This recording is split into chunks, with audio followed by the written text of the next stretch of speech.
Catéchisme de l'Église catholique, le 7e commandement suite. 4. L'activité économique et la justice sociale. Le développement des activités économiques et la croissance de la production sont destinés à subvenir aux besoins des êtres humains. La vie économique ne vise pas seulement à multiplier les biens produits et à augmenter le profit ou la puissance. Elle est d'abord ordonnée au service des personnes, de l'homme tout entier et de toute la communauté humaine. Conduite selon ses méthodes propres, l'activité économique doit s'exercer dans les limites de l'ordre moral, suivant la justice sociale, afin de répondre au dessein de Dieu sur l'homme. Le travail humain procède immédiatement des personnes créées à l'image de Dieu et appelées à prolonger les unes avec les autres, les unes avec et pour les autres, l'œuvre de la création en dominant la terre. Genèse 1, 28. Le travail est donc un devoir. Si quelqu'un ne veut pas travailler, qu'il ne mange pas non plus.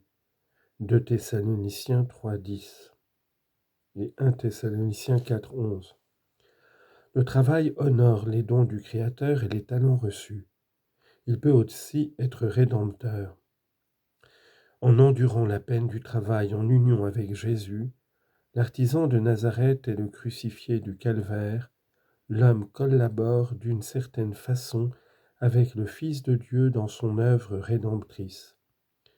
Il se montre disciple du Christ en portant la croix chaque jour dans l'activité qu'il est appelé à accomplir. Le travail peut être un moyen de sanctification et une animation des réalités terrestres dans l'esprit du Christ. Dans le travail, la personne exerce et accomplit une part des capacités inscrites dans sa nature. La valeur primordiale du travail tient à l'homme même, qui en est l'auteur et le destinataire. Le travail est pour l'homme et non l'homme pour le travail. Chacun doit pouvoir puiser dans le travail les moyens de subvenir à sa vie et à celle des siens et de rendre service à la communauté humaine.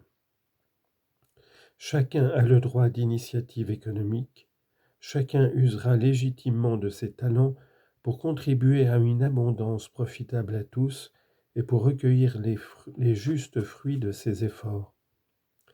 Il veillera à se conformer aux réglementations portées par les autorités légitimes en vue du bien commun. La vie économique met en cause des intérêts divers, souvent opposés entre eux. Ainsi s'explique l'émergence des conflits qui la caractérisent. On s'efforcera de réduire ces derniers par la négociation qui respecte les droits et les devoirs de chaque partenaire social. Les responsables des entreprises, les représentants des salariés, par exemple des organisations syndicales, et éventuellement les pouvoirs publics. La responsabilité de l'État. L'activité économique, en particulier celle de l'économie de marché, ne peut se dérouler dans un vide institutionnel, juridique et politique.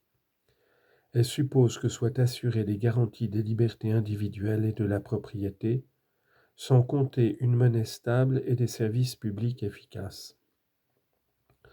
Le devoir essentiel de l'État est cependant d'assurer ces garanties afin que ceux qui travaillent puissent jouir du fruit de leur travail et donc se sentir stimulés à l'accomplir avec efficacité et honnêteté. L'État a le devoir de surveiller et de conduire l'application des droits humains dans le secteur économique. Dans ce domaine, toutefois, la première responsabilité ne revient pas à l'État, mais aux institutions et aux différents groupes et associations qui composent la société. Les responsables d'entreprises portent devant la société la responsabilité économique et écologique de leurs opérations. Ils sont tenus de considérer le bien des personnes et pas seulement l'augmentation des profits. Ceux-ci sont nécessaires cependant. Ils permettent de réaliser les investissements qui assurent l'avenir des entreprises. Ils garantissent l'emploi. L'accès au travail et à la profession doit être ouvert à tous sans discrimination injuste, hommes et femmes, bien portants et handicapés, autochtones et immigrés. En fonction des circonstances, la société doit pour sa part aider les citoyens à se procurer un travail et un emploi. Le juste salaire est le fruit légitime du travail. Le refuser ou le retenir peut constituer une grave injustice. Pour apprécier la rémunération équitable, il faut tenir compte à la fois des besoins et des contributions de chacun. Compte tenu des fonctions et de la productivité, de la situation de l'entreprise et du bien commun, la rémunération du travail doit assurer à l'homme et aux siens les ressources nécessaires à une vie digne sur le plan matériel, social, culturel et spirituel. L'accord des parties n'est pas suffisant pour justifier moralement le montant du salaire. La grève est moralement légitime quand elle se présente comme un recours inévitable, sinon nécessaire, en vue d'un bénéfice proportionné. Elle devient moralement inacceptable lorsqu'elle s'accompagne de violence ou encore si on lui assigne des objectifs non directement liés aux conditions de travail ou contraires au bien commun. Il est injuste de ne pas payer aux organismes de sécurité sociale des cotisations établies par les autorités légitimes. La privation d'emploi à cause du chômage est presque toujours pour celui qui en est victime une atteinte à sa dignité et une menace pour l'équilibre de la vie. Outre le dommage personnellement subi, des risques nombreux en découlent pour son foyer. 5. Justice et solidarité entre les nations. Au plan international, l'inégalité des ressources et des moyens économiques est telle qu'elle provoque entre les nations un véritable fossé. Il y a d'un côté ceux qui détiennent et développent les moyens de la croissance, et de l'autre ceux qui accumulent les dettes.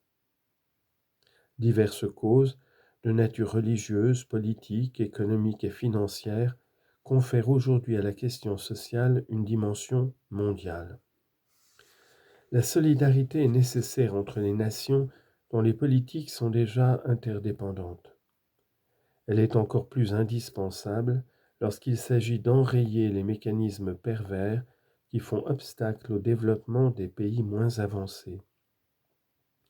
Il faut substituer à des systèmes financiers abusifs, sinon usuraires, à des relations commerciales iniques entre les nations, à la course aux armements, un effort commun pour mobiliser les ressources vers des objectifs de développement moral, culturel et économique, en redéfinissant les priorités et les échelles des valeurs.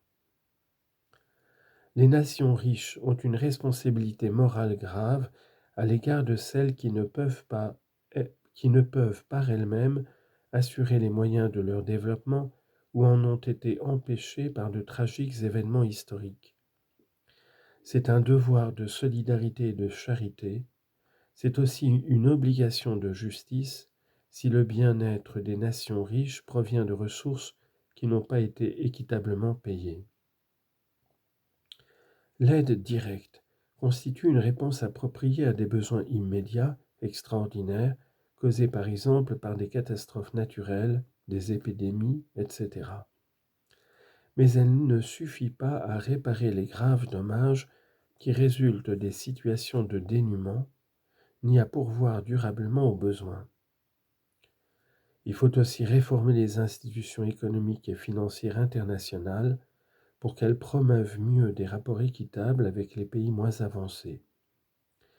Il faut soutenir l'effort des pays pauvres, travaillant à leur croissance et à leur libération. Cette doctrine demande à être appliquée d'une manière très particulière dans le domaine du travail agricole. Les paysans, surtout dans le tiers-monde, forment la masse prépondérante des pauvres. Accroître le sens de Dieu et la connaissance de soi-même est à la base de tout développement complet de la société humaine.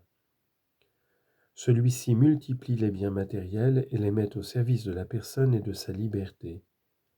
Il diminue la misère et l'exploitation économique et fait croître le respect des identités culturelles et l'ouverture à la transcendance.